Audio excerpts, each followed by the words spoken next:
Okay, so you've set up a station. Now I want to talk to you a little bit about how to warm up properly. You want to start taking small swings right away. So you want to start with your shortest club in your bag, and you want to take small swings. So you're going to take out your sand wedge or your pitching wedge, and you're just going to take some little short swings with your sand wedge and pitching wedge. Hit a couple balls, whether that's a chip shot. Work your way up the clock. Start with some chips going 7 to 5. Work your way up until you're going 8 to 4. Then you're going to go up to 9 to 3.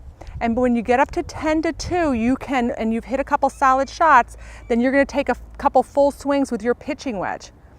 After you've taken full swings with your pitching wedge and you're loosened up, then you want to start working your way up your bag. So you don't necessarily need to go every incremental club, so you don't have to go sand wedge, pitching wedge, 9-iron, 8-iron. You know, maybe one day you skip and go odds, and the other next day you go even. So you maybe go from your sand wedge to your pitching wedge, then your 8-iron, maybe your 6-iron or hybrid, and you work your way up to your driver. After you've gotten to your driver and you've hit some shots, I want you to finish with some sand wedges again, or wedges, and take some small swings. This would be before you went out and played. If you were doing this for a practice session where you're trying to work on your swing, you always want to go back to that one last spot that you were successful. So if that's swinging from 8 to 4 or 9 to 3, you're going to hang out there.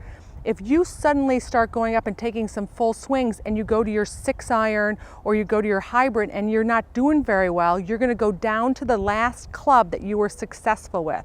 So if you go up and you're hitting even fairway woods, you want to try those out, and you're not doing very well, don't keep hitting those fairway woods. Don't hit more than 2 bad shots in a row before you stop and take a couple practice swings and figure out what's going on. Otherwise, you're ingraining a bad habit. You're ingraining some kind of habit.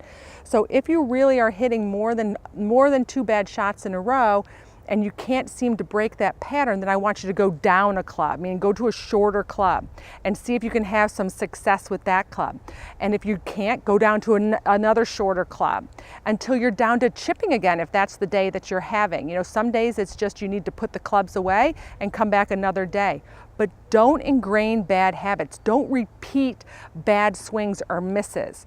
I want you to take lots of practice swings, because our practice swings are always awesome, that when we put a ball in the way, some kind of magical beast comes out and we try and kill it, and we struggle a little bit more. If you need to put the ball on a tee, a low tee, while you're practicing for success, I'm okay with that, but I want it to be super low.